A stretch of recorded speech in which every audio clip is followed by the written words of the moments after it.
Aparta verde loureiro, deixa clarear a lúa.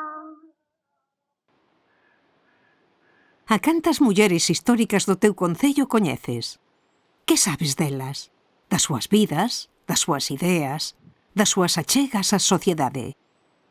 Con estas preguntas naceu Bergondo en Feminino, un programa do Concello de Bergondo para a sensibilización en materia de igualdade de xénero. O seu percorrido comeza en 2019, cun obradoiro de investigación participativa en colaboración co grupo de voluntarios e outras veciñas e veciños de Bergondo. A través de fontes orais e escritas, pescudouse a historia de mulleres relevantes para este territorio. Persoas que destacaron polo seu compromiso co ben común, a sororidade e a valentía para rachar cos estereotipos de xénero. Figuras que, a pesar da súa importancia, quedaron invisibilizadas e coas que Bergondo quere facer un exercicio de reparación e xustiza social. O resultado foi o roteiro guiado e pasquín Bergondo en Feminino, no que se dá a coñecer a biografía e os valores de 9 veciñas. Para afondar no recoñecemento institucional destas mulleres, no 2020 propúxose o renomeamento dos centros sociais de Bergondo cos seus nomes.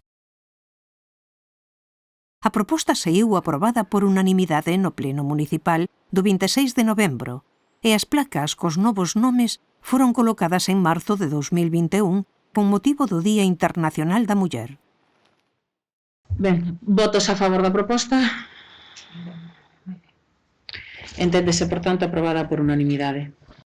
As videoguías Bergondo en Feminino son unha nova parada nesta viaxe, un proxecto de divulgación da historia das mulleres apoiado nas tecnoloxías para multiplicar o alcance, para chegármonos ao pasado e o territorio da man das invisibles, das rebeldes, das que abriron camiño.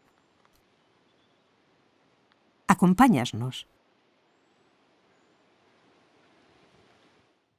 Debaixo das oliveiras poidemos parrafear.